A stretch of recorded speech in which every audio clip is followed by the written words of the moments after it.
pagi, jadi saya sudah santai. Nah rencana saya itu mau ya kita ngobrol dikit-dikit sama guru BK, guru BK sampai dan kita kasih tahu ke anak-anak pandangan guru BK itu tidak menyeramkan seperti yang mereka bayangkan ya. Nah kita lanjutkan atau kita langsung aja ke ruangan BK. Oke?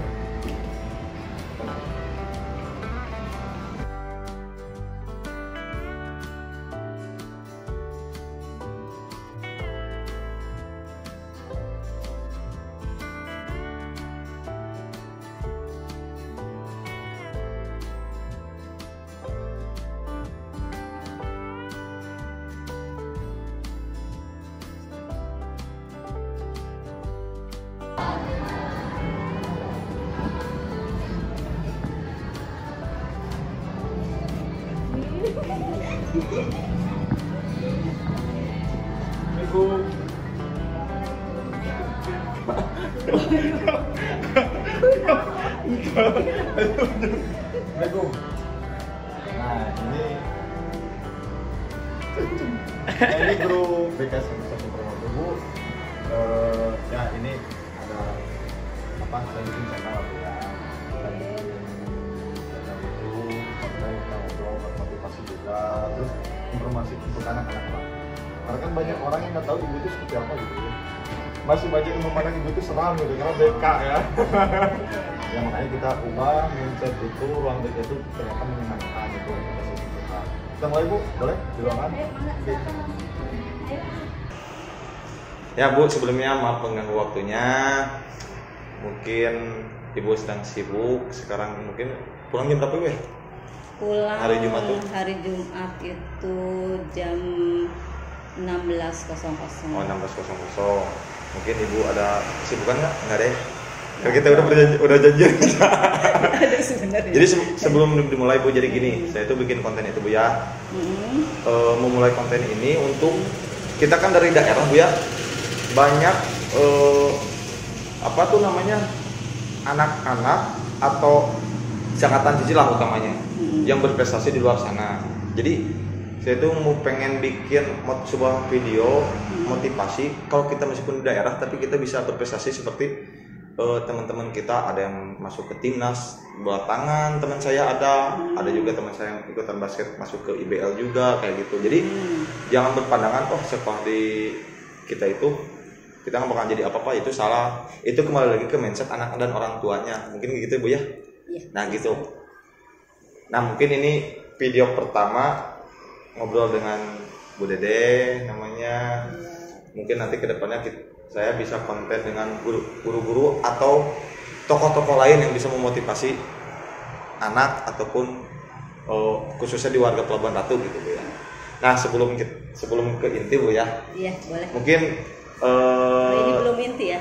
Oh belum Bu, belum inti ya. Jadi banyak orang yang nggak tahu Bu Dede itu mungkin asalnya dari mana ya. Bu Dede April ini kan ada dua nih, ada Bu Dede April, ada Bu Dede Kurniasi di sekolah ini. Betul sekali. Mungkin ada yang mengganggu di Bu ya. Sedikit angin gitu. Coba bisa dijelasin Ibu berasal dari mana, kelahiran mana, sekolah mana, kita cerita-cerita aja lah, kita sharing gitu Bu ya. Oh ya. Gitu. Boleh. Pengen tahu dong Bu. Saya itu kan alumni sini juga Bu, diajar sama Ibu tapi saya nggak tahu Ibu itu asalnya dari mana, kok bisa kesini, gimana ceritanya gitu Bu. Siap. Jadi kalau mau tahu Ibu dari mananya, ya kalau dilihat dari biodata kelahiran Jakarta tahun 73 ya. Jaksel. Jadi silakan dihitung sendiri berapa sudah saya ada di dunia ini. Yang jelas kalau kata orang masuk ke generasi Gen X ya. Gen X ya.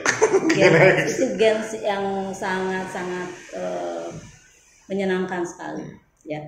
Pokoknya orang-orang yang lahir jadi generasi Gen X itu adalah saksi sejarah dari perubahan kehidupan di dunia. Yang tadinya main batu sekarang orang main HP. Gadget gitu ya. Nah iya. yang tadinya lampu Petromax sekarang sudah lampu listrik di lampu mana listrik gitu ya. Philip Ya. Jadi kita Gen X ini mengalami berbagai macam perubahan gitu ya. Jadi bisa dibilang orang-orang yang beruntung lah gitu yang bisa mengalami di masa-masa dua perubahan ini masa-masa yang menyenangkan lah. Anak-anak nggak tahu tuh rasanya main di sawah gitu kan ya, di lapang ya, pokoknya main. Yang sekarang kalau mereka cuma bisa mainnya itu di momen-momen saja, permainan tradisional. Saya itu dari kecil tuh mainnya kayak gitu. Oh iya, tiap sore saya juga ngalamin bu kayak layangan, galas kayak gitu, kelereng kayak gitu ya. Mungkin anak sekarang itu kelihatannya semuanya gamenya ada di gadget gitu, di HP. Semua game di sana. Iya gitu deh ya. Jadi kalau saya lahir di Jakarta sampai besar, kuliahnya juga lulus di Jakarta. Oh di Jakarta juga? Di IKIP Jakarta. Oh IKIP? Ya IKIP. Lulusan tahun? Lulusan tahun 98. 98. Oh, jadi, baru saya 1 tahun itu bu. Ya itu masih IKIP. Jadi kalau sekarang mungkin orang mengenalnya Universitas Negeri Jakarta. UNJ. Ya, UNJ ya, karena perubahan pas Agustus 99 gitu ya.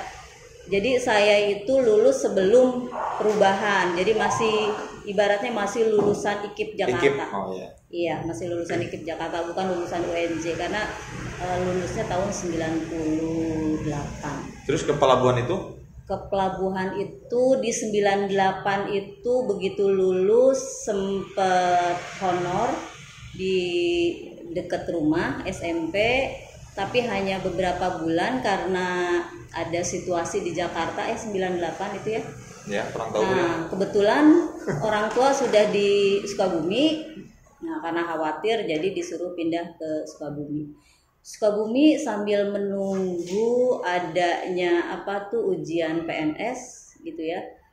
Tahun 99 itulah 2000 sambil kerja juga kesana kesini.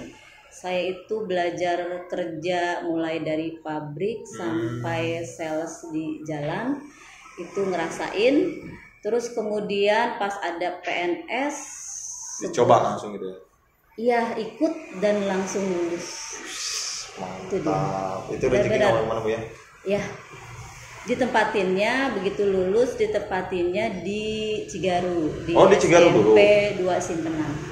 Oh iya. 2000. Oh begitu. Jadi sebelum ke guru itu ibu pernah di pabrik gitu ya? Pernah. Jadi sales, operator ibaratnya kalau di pabrik itu operator buruhnya gitu ya. Itu teh ada tuh yang bagian pasang skrup gitu. Ya. Lalu kemudian sempat juga sambil nunggu SK keluar itu gabung sama sales yang bagian jual-jual selang gas. Ya, jadi masuk ke rumah orang menawarkan membersihkan kompor gas, lalu jual selang gas seperti itu. Pulangnya lumayan dapat uang.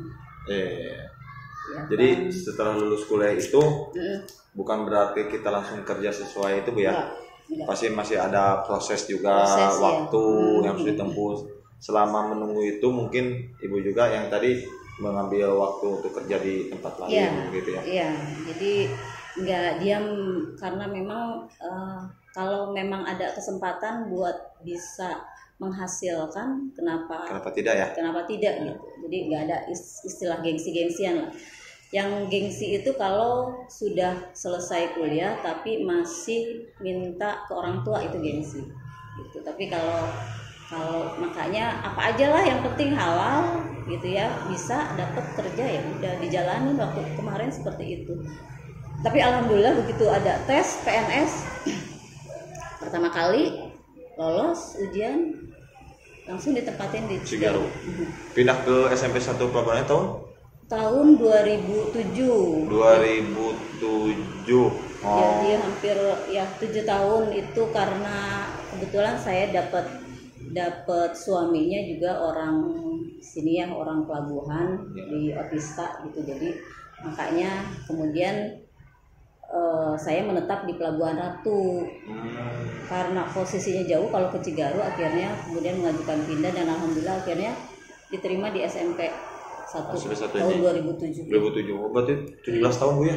Iya, nggak kerasa ya. Nggak kerasa Bu. Kita tuh udah tua Bu. Iya ya. Iya. Ibu enak udah punya anak Bu. Lanjut. Ternyata. Nah Bu, Ibu kan guru BK nih. Iya. Mungkin kalau ditanya di siswa kita aja nih, kalau ditanya mungkin nggak bakal ada yang pengen jurusan ke BK, sedikit lah. Mungkin beberapa orang yang mau, mungkin bahkan nggak ada, bisa jadi. Nah Ibu kenapa bisa berpikiran pengen ke jurusan BK?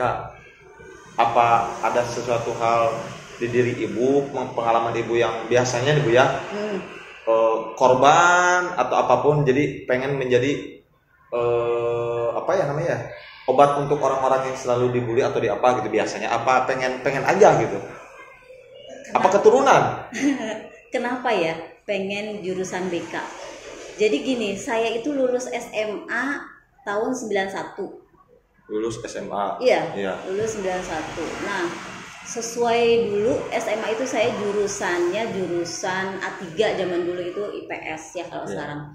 Nah itu teh berarti tertarik ke akuntansi, ngambil UI fakultas akuntansi ya tapi ternyata tidak lolos.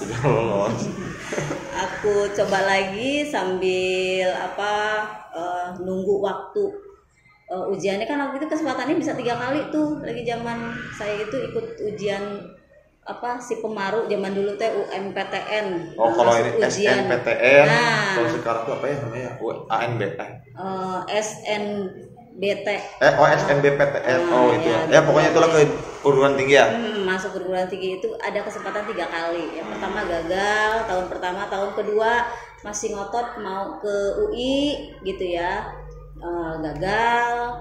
Nah, pas tahun ketiga ini kan terakhir.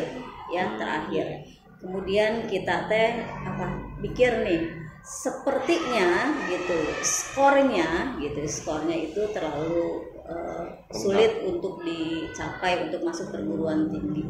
Maka milihnya ke IKIP. Kebetulan juga pernah ketemu sama teman yang satu sekolah, dia sudah masuk ke IKIP Jakarta jurusan BK.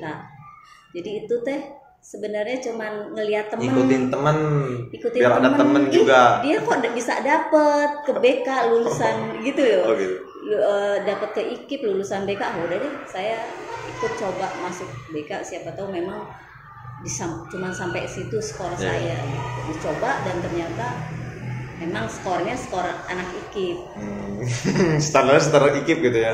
Standar IKIP tapi alhamdulillah Bu ya. Ya mungkin banyak juga Bu ya yang kuliah itu cuma gara-gara ikut teman.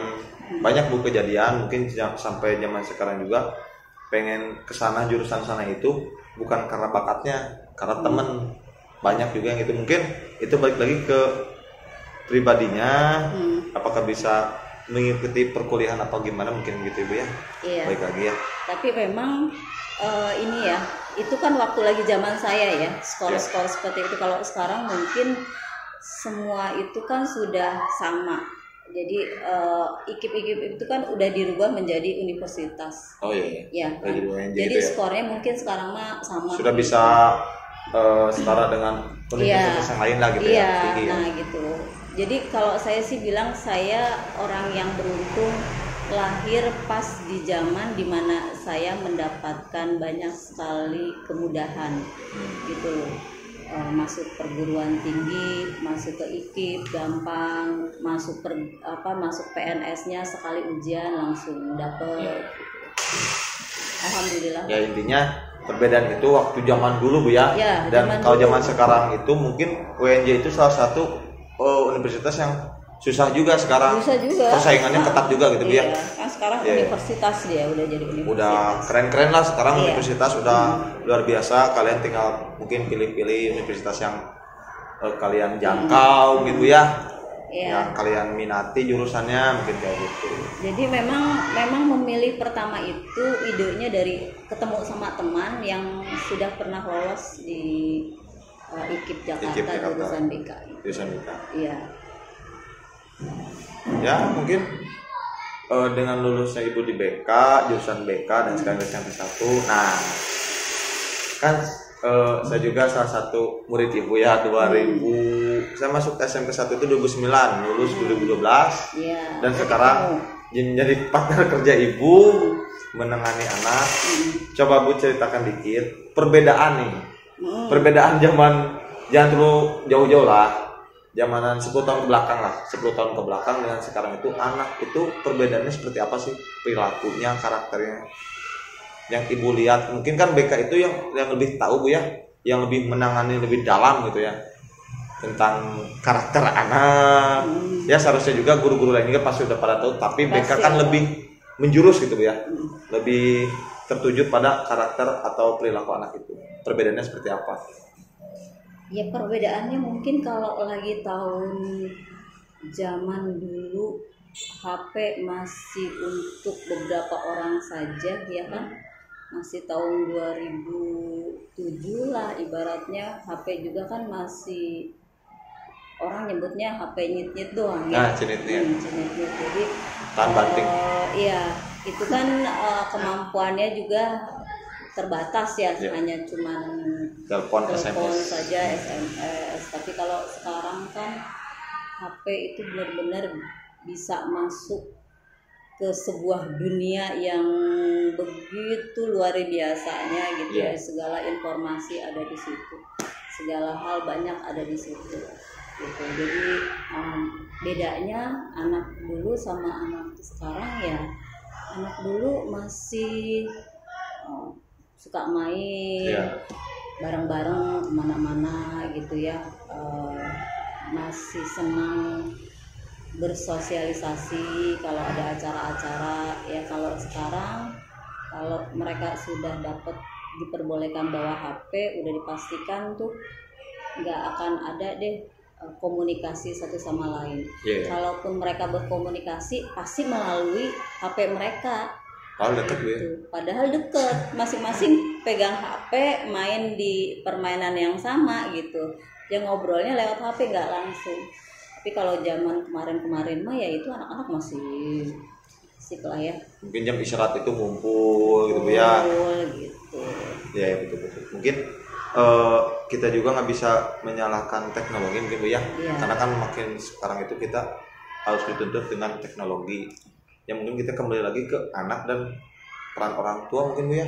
Karena kan kalau dulu kata ibu tadi, anak-anak itu terbatas mungkin ya, pengaruh buruknya terbatas. Mungkin kalau sekarang pengaruh buruknya itu lebih buruk dan baiknya bisa lebih luas karena melalui teknologi ini. Karena kita gak bisa mantau 100% banget gitu Bu ya. Karena kan anak juga diam di kamar, meskipun dia anak rumahan, mungkin dia bisa terpengaruh oleh ya sosial media itu. Padahal dia rumahan nih, dia nggak pernah main sama siapa-siapa, tapi perilaku bisa jadi buruk loh itu. Nah itu bisa kalau jadi sekarang kan seperti itu. Kalau dulu anak rumahan itu aman. Udah pasti baik lah. Aman baik, iya. Iya betul. Paling kan nonton TV hunkul ya. Iya TV berita, TV juga paling kan ada edukasi, nggak mungkin yang aneh-aneh lah kalau TV. Iya, TV-nya juga kan masih zaman dulu mah yang masih ya model RCTI dan kawan-kawan gitu kan, itu masih ada sensornya. Ya betul. Lain kalau yang sekarang kayak gitu. Jadi memang kalau dulu mah anak rumahan masih dibilang aman. Kalau sekarang anak rumahan itu belum tentu. Ya intinya kita bukan menjudge anak-anak itu sekarang kurang baik Bu ya. Kita membahasnya itu faktor yang mempengaruhi itu lebih luar biasa lah sekarang gitu ya. Jadi memang orang tuanya itu sekarang ya harus ini ya juga berubah mindsetnya juga. Udah berubah ya. Jadi jangan merasa aman ketika anak itu nggak main, merasa aman ketika anak cuman diem di kamar dengan HP-nya tanpa pengawasan dari orang tua. Itu bisa jadi malapetaka buat anak kalau anak tidak dibimbing dalam menggunakan HP ya, karena HP itu kan luar biasa, segala ada gitu ya. Tanpa bimbingan orang tua udah akan terjadilah sesuatu yang tidak kita inginkan bersama gitu ya. Betul, karena contoh aja seperti kemarin itu yang orang tuanya kekeh, anak saya itu baik, dia nggak pernah kemana-mana.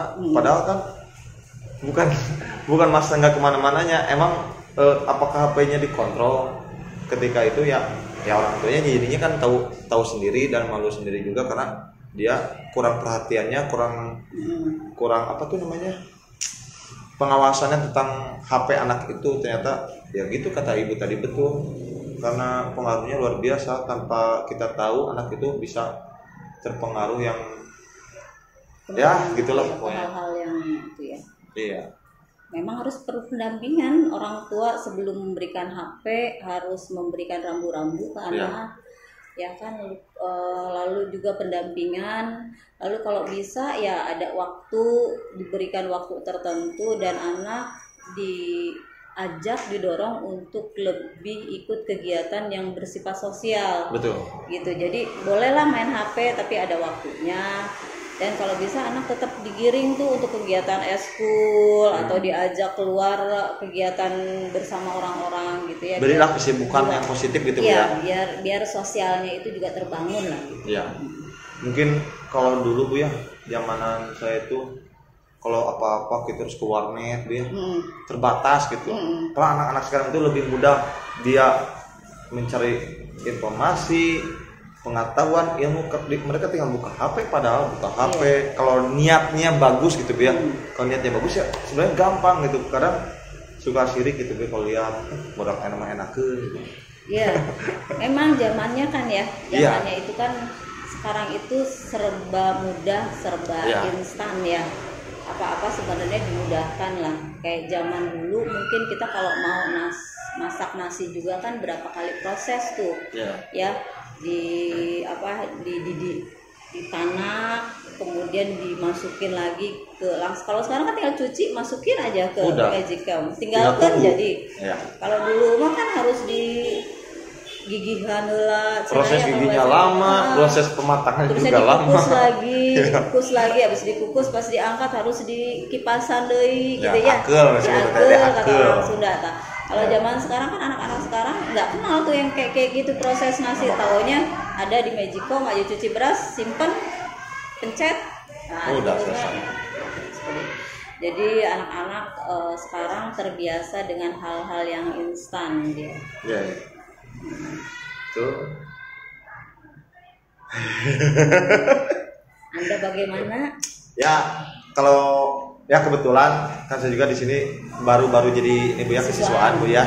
Kesiswaan mungkin pandangan saya itu perbedaan dulu dengan sekarang ya, kita lebih luar biasa mendidik anak dengan faktor-faktor yang tadi. Kemudian kita juga harus kerjasama dengan orang tua Bu ya. Iya harus. Ekstra. Jadi meskipun kita udah habis-habisan di sekolah untuk mendidik anak, kalau di rumahnya tidak, tanpa ada pengawasan mungkin kita nol. Iya. Pasti nol. Mereka cuma takut di hadapan kita doang, tapi di belakang mereka pasti luar biasa. Kayak gitu. Iya. Makanya sering ngobrol dengan orang tua juga. Ya mau nggak mau orang tua, yuk bareng-bareng gitu. Komunikasilah minimal dengan wali kelasnya atau dengan guru BK-nya atau kesiswaannya, bagaimana perkembangan anak di sekolah. Ketika ada permasalahan, yuk duduk bersama, jangan saling menyalahkan, perbaiki ke depannya seperti itu mungkin ya. Karena banyak sih mungkin faktor, mungkin ada orang tua yang kurang bimbing itu mungkin faktor ekonomi kebanyakan ya, karena mereka sibuk untuk kerja seperti itu, untuk anaknya juga kayak gitu. Mungkin kita juga mengerti posisi seperti itu, cuma masa sih tidak ada waktu untuk beberapa kali untuk ya minimal mengingati anak lewat telepon atau lewat apapun itulah gitu. Karena sekarang anak sekarang itu sebutnya ada kata FOMO itu mungkin yang viral ikutin kayak gitu mungkin ya. Rasa takut mendengar pandangan dari orang lain. Iya betul Bu.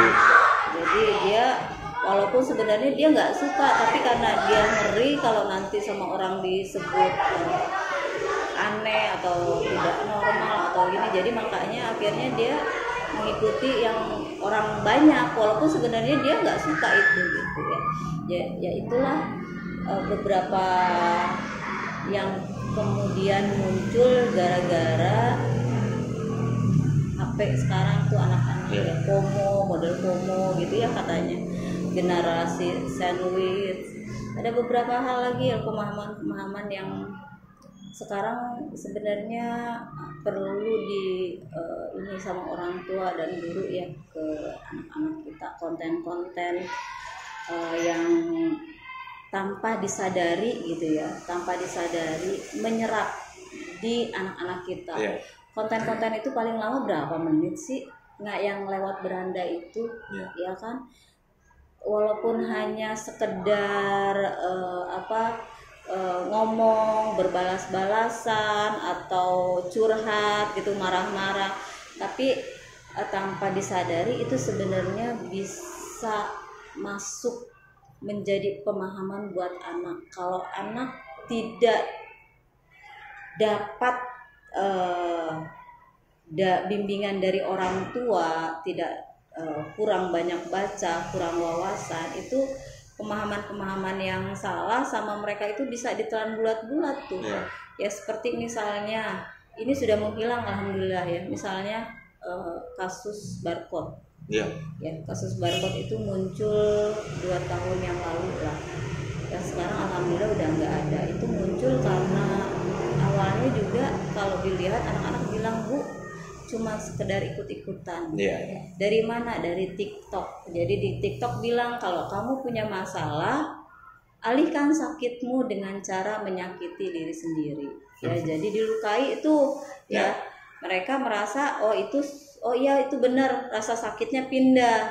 Nah, jadi pemahaman mereka menyelesaikan masalah, pemahaman mereka mengendalikan emosi itu mereka dapatkan dari TikTok yang salah gitu loh. Dan mereka mungkin begitu karena memang tidak ada pendampingan dari orang tua maupun guru gitu. Tapi alhamdulillah sekarang udah nggak ada, Bu ya? Sudah tidak ada, iya gitu ya. Tapi muncul lagi yang lain. Nah ini makanya orang tua harus selalu mengikuti lah. Ya ibaratnya walaupun ya apa sih kok kayak gitu amat ya ke anak-anak kita nonton karya gitu, tapi kita harus ikutin biar kita tahu gitu ya.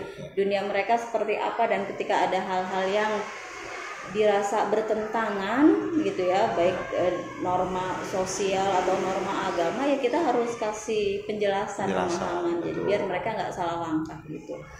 Itu aja sih untuk masalah HP ya, anak-anak sekarang seperti itu tuh yang dikhawatirkan dan harus diwaspadai oleh orang tua baik yang di rumah maupun di sekolah. Ya, betul. Dengar gitu. Jadi intinya bukan melarang untuk anak menggunakan handphone, Bu ya. Tapi lebih kamu harus bisa memilih gitu. Yang baik yang mana, yang bisa dipergunakan yang mana. Urusan game kamu juga bisa atur waktu. Yang penting kamu jangan terlalu masuk ke dalam jurang lah, intinya kayak gitu. Jangan mengikuti hal-hal yang kiranya merugikan diri sendiri, merugikan orang lain, orang banyak, seperti itu intinya.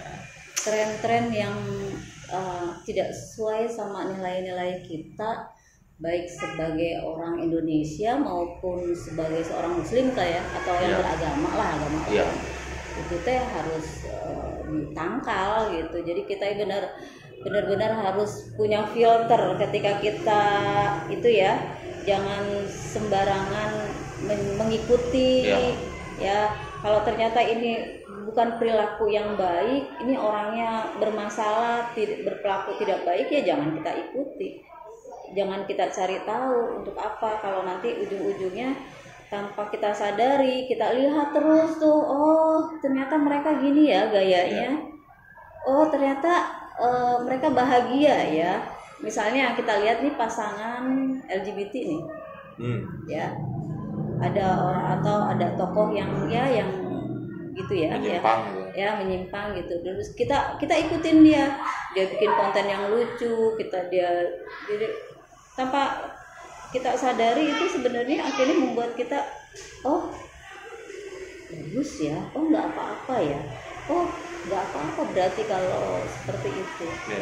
Jadi tanpa kita sadari pemahaman itu akhirnya ketika suatu waktu akhirnya kita akan pro ke itu, walaupun harusnya kan itu salah.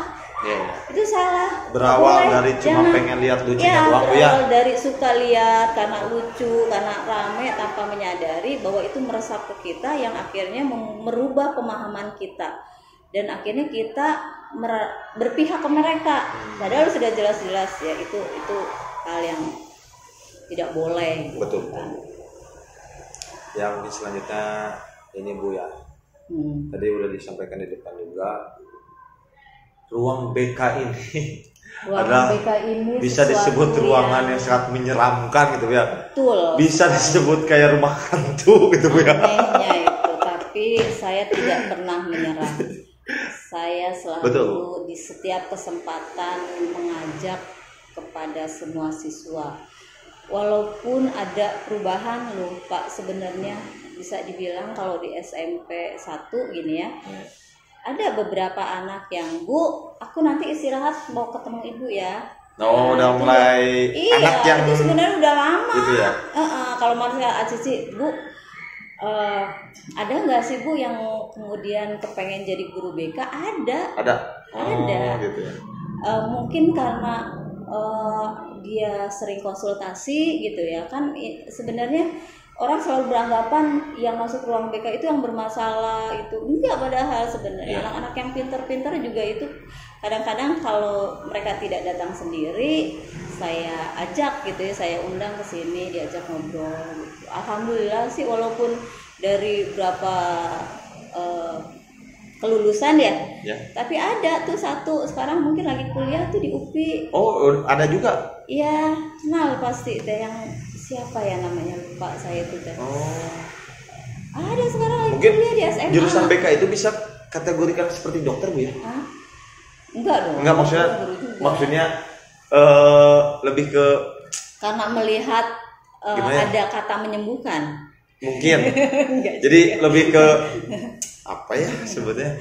Ya bukan dokter-dokter juga sih Bu ya. Tapi lebih ke bukan menyehatkan, menyembuhkan mental apa ya sebutnya? Lebih kemana Bu kalau BK itu? Lebih ke kan ada psikolog kayak gitu kan ada psikolog, psikiater. Apa bedanya dengan BK? Kalau BK itu dapat sebutannya guru pembimbing, agak ke atas lagi itu konselor sekolah gitu. Arahnya tetap ke psikolog yang tadi itu? Enggak. Tetap kan kalau ini konselor sekolah berarti masuknya ke dunia pendidikan. Oh, yang ada permasalahan di sekolah ini. Jadi gurunya lah ibaratnya gitu. Guru psikologi psikolog di sekolah, lebih berhubungan dengan pendidikan dunia anak-anak sekolah. Gitu. Kalau psikolog itu lebih umum. Lalu kalau nggak salah nih ya, nah ya saya juga kan lagi kuliah nggak terlalu ini. Rajin-rajin amat gitu. Jadi takutnya salah juga. Ya, gitu. Mungkin bisa juga nanti kita sharing apa yang benar lah gitu, bahasa seperti apa gitu ya. Tapi memang berbeda ini ya, sudut pandangnya saja sih. Berbeda sudut pandangnya aja konselor dengan psikolog. Cara penanganannya juga berbeda. Tapi yakin sih Bu, banyak yang memandang itu BK itu satu menyelesaikan masalah, dua ada juga yang menyebut ya kayak tadi itu menyembuhkan kayak psikolog apa tuh namanya? Ya kayak seperti karakter, memperbaiki dari hal yang buruk menjadi baik, memberitahu ya dokter sekolah lah, dokter anak. Ya mungkin kalau awam mungkin Bu ya, orang awam mungkin bingung Bu ya. Itu harus diluruskan sebenarnya, harus diluruskan ya. Makanya ngobrol sama Ibu itu biar ada pencerahan gitu Bu ya. Jadi gini, kalau di ruang BK gitu ya, semua anak baik di mata guru BK, semua anak itu baik apapun. Jadi kita selalu memandang anak itu baik. Yang disebut jarang masuk sekolah, yang disebut berantem gelut. Nah, di mata guru BK semua siswa itu yang seperti itu nggak ada. Semua anak itu baik. Berangkat dari situlah maka kita membangun hubungan dengan anak gitu ya. Jadi anak pun tidak merasa dia kepesakitan gitu ya, tapi dia adalah sebuah subjek yang sama gitu. Jadi kami guru BK itu ketika anak datang dia punya masalah, terus bukan berarti kamu jalan keluarnya ini ya A B C, enggak boleh. Jadi kita itu belajar mengajak dia untuk belajar memahami dirinya, mengenal dirinya lebih baik. Satu tuh ya, pemahaman dirinya untuk lebih baik. Kemudian kedua, mengenal masalahnya, lalu belajar menyelesaikan masalahnya sendiri. Jadi yang di ruang BK itu anak belajar untuk memiliki keterampilan menyelesaikan masalahnya. Tidak ada di BK, guru BK yang menyuruh kamu harus ini, nggak bisa, nggak boleh. Jadi anak harus belajar sendiri, nanti dia mengambil keputusan sendiri. Dia juga harus siap dengan resikonya sendiri. Seperti itu. Jadi tidak ada poin, itu yang selalu saya bilang ke anak-anak ya. Kadang-kadang mereka kan ke ruang BK begitu, takutnya dikasih poin. Kalau poin ada di mana, Bu? Poin itu zaman sekarang udah nggak ada ya. Sekarang sudah kurikulum merdeka, jadi sudah tidak ada pemberian. Kalau dulu itu mungkin poin masih ada, Bu ya. Ya, zaman dulu. Tapi kan itu, bukan di BP, Bu ya, poin itu ya. Nah, tidak di BP. Di mana, Bu? Juga adanya di kesiswaan. Adanya di wali kelas. Membuat keputusan ya. Telak. Itu dia. Kalau di BK itu nggak ada. Ya. Jadi itu juga makanya disampaikan terus tuh, itu tuh masih ada di kepala anak-anak ya, soal poin. Padahal sekarang kurikulum merdeka kan, itu seharusnya udah nggak ada lagi. Tapi ya gimana lagi, karena sudah tertanam lama. Untuk merubah keyakinannya juga perlu proses yang butuh lama. proses, betul. Iya, seperti keberadaan BK yang dulu dipahami sebagai polisi sekolah, itu kan harus dihilangkan, bahwa BK itu adalah teman mereka, tempat mereka bisa bercerita, berkonsultasi, lalu tempat mereka kalau mereka mau mendapatkan layanan mediasi, misalnya punya masalah sama adik kelas, kakak kelas, ya bisa diselesaikan di ruang BK. BK hanya sebagai mediator saja, tidak ada memberi saran, bukan arah ke sana ya. Iya, mereka nanti ujung-ujungnya mau saling maaf-maafan atau enggak pun itu bukan jadi akhir di ruangan BK, tapi yang jelas BK sudah mempertemukan mereka saling mendengarkan, saling bicara satu sama lain, memahami, ya kan, ya syukur-syukur kalau berdamai. Tujuannya kan ke sana, Bu ya. Baik lagi gitu. Jadi intinya kita BK itu bukan ketika ada yang berantem, bukan mencari siapa yang salah siapa yang benar ya, Bu ya. Tapi gimana caranya mereka saling memahami dan akhirnya berdamai lah intinya gitu ya. Jangan sampai ada kelanjutan seperti itu. Nah, tuh anak-anak tuh. Pokoknya begini, kalau kalian pengen cerita, tidak ada tempat cerita atau mencari seperti bukan solusi ya, cuma untuk bercerita, untuk meluapkan, silahkan ke ruang BP. Ini tempatnya, bukan berarti ruang BP itu kalian dimarahin, dihukum, bukan. Tapi seperti tadi ketika ada yang berantem, bukan disalahkan mana yang salah yang benar, tapi gimana caranya dua ini menjadi damai gitu, mencari solusi bareng-bareng lah intinya, Bu ya. Bukan memberikan solusi, tapi mencari solusi bareng-bareng, gimana caranya permasalahan ini selesai dan berteman lagi, berdamai lagi, seperti itu mungkin, Bu ya. Jadi lebih baik manfaatkan ruangan BK, manfaatkan guru BK daripada curhat pasang status di WA. Nah, itu lebih berbahaya. Itu bisa lebih luas, Bu. Iya, betul. Gitu ya. Lebih baik datang saja ke ruang BK kapan saja, silakan. Di SMP 1 kita ini adalah sebuah tim ya, ada dibentuk sebuah tim guru BK. Jadi koordinatornya saya, terus tiap jenjangnya itu masing-masing juga ada guru BK. Oh, ada BK-nya juga. Iya. 7, 8, 9 Iya. itu tiap jenjangnya ada ininya. Walaupun idealnya itu kalau untuk 1000 orang ini harusnya idealnya itu ada tim 7 sampai 7 orang lah, 6-7 orang. Iya. Bagusnya gitu ya, biar anak-anak benar-benar bisa lah diiniin lah, dibimbing lah gitu. Iya, ya. Ya mungkin itu Bu tujuan saya untuk ngobrol dengan Ibu. Lebih sedikit banyak dikitnya kita bisa sharing juga, bisa memberitahu ke anak apa itu guru BK, apa itu ruangan BK, dan ya tujuan saya ini ya untuk penonton ini ya tujuannya intinya nih ya untuk anak-anak kita daerah Pelabuhan Ratu khususnya, dan ya syukur-syukur kalau ilmu kita bisa diambil di luar juga, alhamdulillah. Dan mungkin bila ada masukan ya kita sama-sama belajar, kita sama-sama membimbing bareng-bareng untuk generasi emas. Generasi emas. Iya dong, generasi emas dong ini anak-anak kan ya. Mudah-mudahan anak-anak ini yang bisa gimana Indonesia untuk tahun-tahun kedepannya bisa lebih sukses, lebih maju pokoknya. Anak-anak inilah penerusnya, gitu kan Bu ya. Kita sering-sering aja, komen aja di kolom komentar gimana baiknya kita menangani anak, karena semua anak itu berbeda karakter, berbeda tempat juga bisa merubah karakter, dan lingkungan juga merubah karakter. Jadi kita bisa sharing seperti apa di tempat-tempat Anda. Ya. Nah Bu, terus terakhir mungkin ada saran atau masukan atau harapan Ibu untuk mungkin untuk Ibu sendiri, harapan karir Ibu untuk Ibu sendiri atau untuk anak-anak juga, seperti apa? Harapan untuk Ibu sendiri dulu dong. Kan harapan Ibu berapa tahun lagi nih pensiun?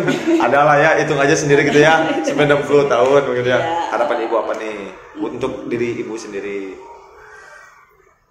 Kalau saya sih harapannya selalu sehat. Amin. Ya kan, tetap sehat sampai akhir masa bakti. Iya, bakti ya sebetulnya ya. Dan bisa berlanjut sehat. Lagi tetap sehat. Berlanjut kemana? Iya maksudnya ya jangan sampai pensiun doang dong. Habis pensiun itu tetap sehat. Tetap ya, cucu-cucunya gitu, tak ya, betul. Tetap berkarya, tetap bermanfaat bagi orang lain. Amin. Gitu ya, pengennya begitu. Buat siswa SMP 1 baik yang dulu pernah jadi anak SMP 1. Oh ya, alumni ya. Alumni ya, apapun yang pernah dibimbing ilmu, pengalaman, pengetahuan yang diberikan oleh guru-guru ya, mudah-mudahan kalian bisa mengerti. Mungkin waktu lagi di SMP kalian merasa tertekan oleh aturan sekolah atau sikap guru, tapi mudah-mudahan setelah di luar kalian bisa merasakan bahwa itulah cinta kami kepada mereka ya. Buat yang sekarang ya, Ibu harap di sekolah kalian semua bisa bahagia ya kan. Amin. Bisa nyaman di sekolah, lalu bisa melalui hari-hari sebagai remaja dengan kuat, karena jadi anak remaja itu luar biasa ya. Luar biasa bagi dirinya maupun buat orang tua dan orang di sekitarnya ya. Tetaplah semangat, siap, hebat. Oke, terima kasih banyak Bu. Ya mungkin mohon maaf bila ada penyampaian kita yang Iya. kurang berkenan atau kurang Mudah-mudahan tepat, juga. kita juga sering belajar meskipun kita guru, tapi tetap kita juga butuh masukan, butuh belajar yang lebih, karena tiap tahun, tiap zaman itu kita benar-benar menggali apa yang harus kita cari untuk anak-anak kita itu, Bu ya. Yes, Gitu ya. siap.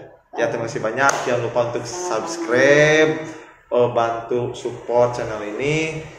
Mudah-mudahan saya bisa mendatangkan atau menghadirkan atau ngobrol langsung dengan orang-orang tokoh-tokoh yang bisa memotivasi untuk kita semua. Iya. Ya. Terima kasih banyak Ibu. Sukses ya. Amin, amin. Ya. Ibu. Sehat terus Bu. Assalamualaikum warahmatullahi wabarakatuh.